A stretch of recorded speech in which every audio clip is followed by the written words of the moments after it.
We're live in the studio in 5, 4, 3, 2, 1.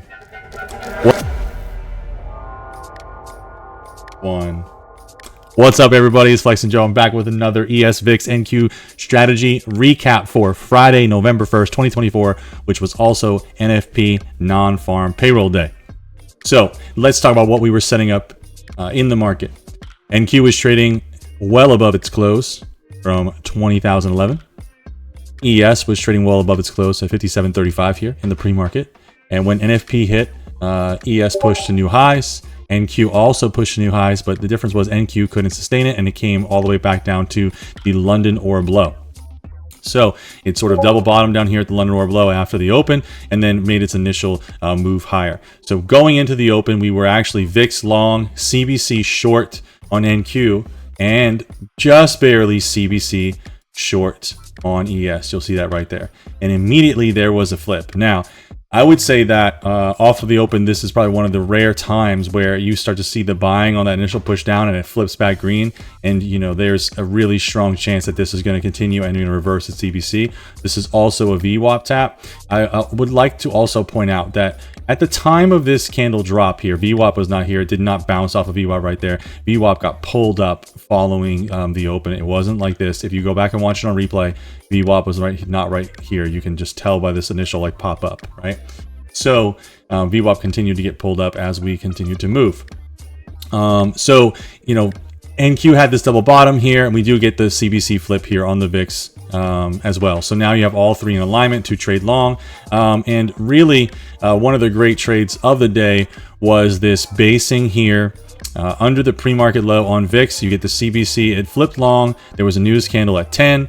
The 10 o'clock news candle popped up, rejected this, and started crashing back down. So while the candle hasn't closed, and it is a little bit preemptive to get into the trade before this candle closes, you can see that on all three, on ES and NQ, you failed to flip the CBC short, right? You're still going up. And so this is some divergence there, which is caution for longs, but not an indication to immediately switch short. So you get this. It's into the EMAs here, and it rejects, right? This is also what turned out to be the mid orb level as well. So three confluences to take the trade short.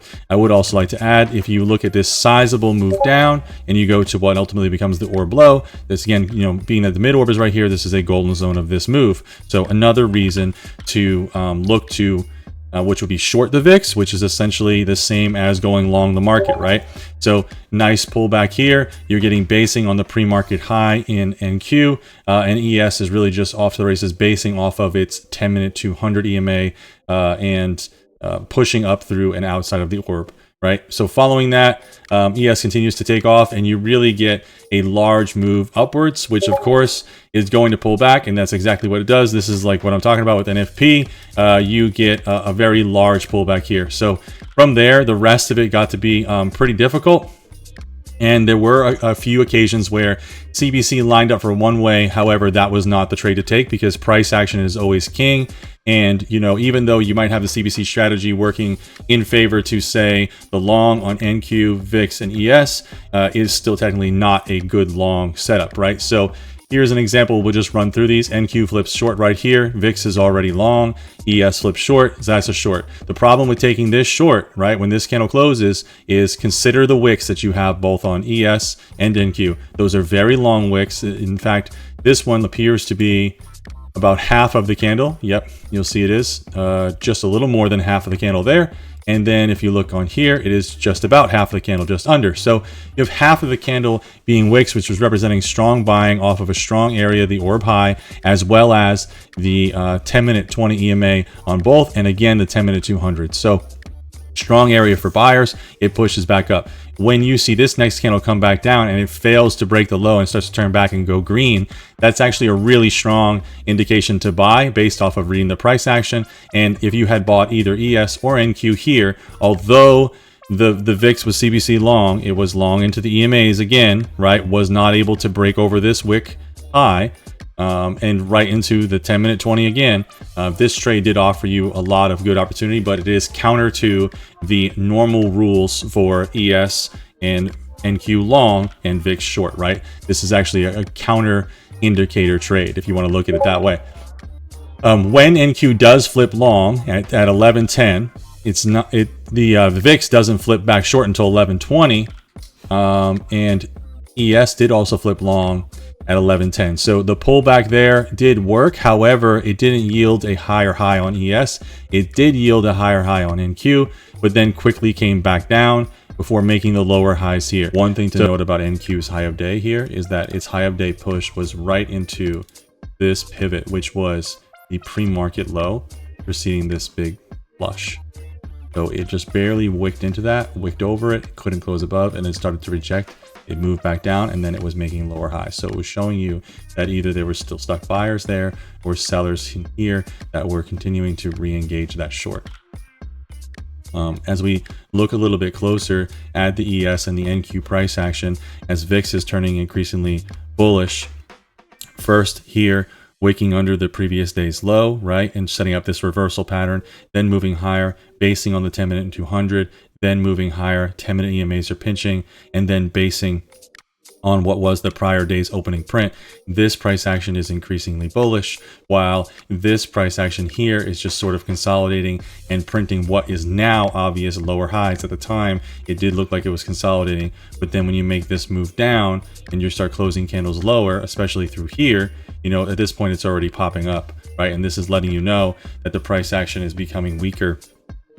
There was a really strong pop and push here off of VWAP, which didn't result into a CBC flip until here, which I'm sure faked a lot of traders out.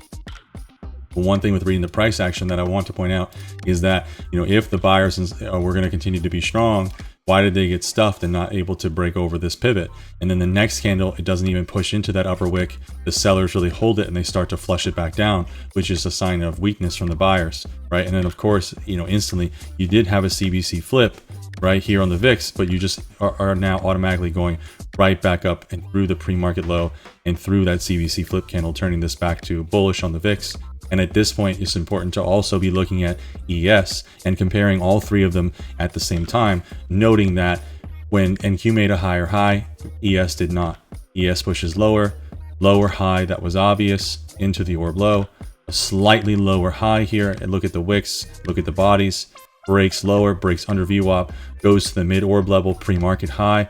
Nice for a pre-market high base, yes, but even as it had flipped through here, the EMAs were crossing bearish, and you make what is obvious another lower high.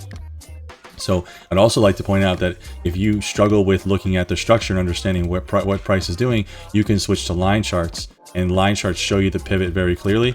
And for the sake of this, I'm going to hide the CBC little arrows so that it's easier to see what was going on. You see how we're basing on the opening print from the prior day here after moving up, right? Just barely wicking under the previous day's low.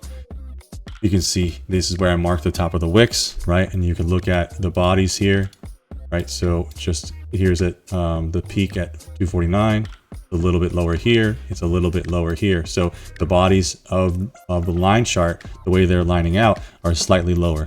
Then on ES, we look at the same time frame around 12 o'clock. Here we are at 12 o'clock and then lower. And then when we make this one here lower at 1320, we are substantially lower on ES. So the other last thing that I would point out about ES is that look how the orb high bounce here really fails to get a strong close back above the 10-minute EMAs before it starts to push back down. So now it's made a substantial move lower, and this is a great lower high to short, right? And you can see how well that lines up. So relatively equal here on NQ, but definitely a lower high here. So it was NFP again. Hope too many people didn't have that much trouble with it. Were able to make their scalps and take some money off the market. Great VWAP short here as well going into the end of the day. And we did break a new low of day on ES right before the close. Appreciate you guys for watching. I will catch you all in the next video.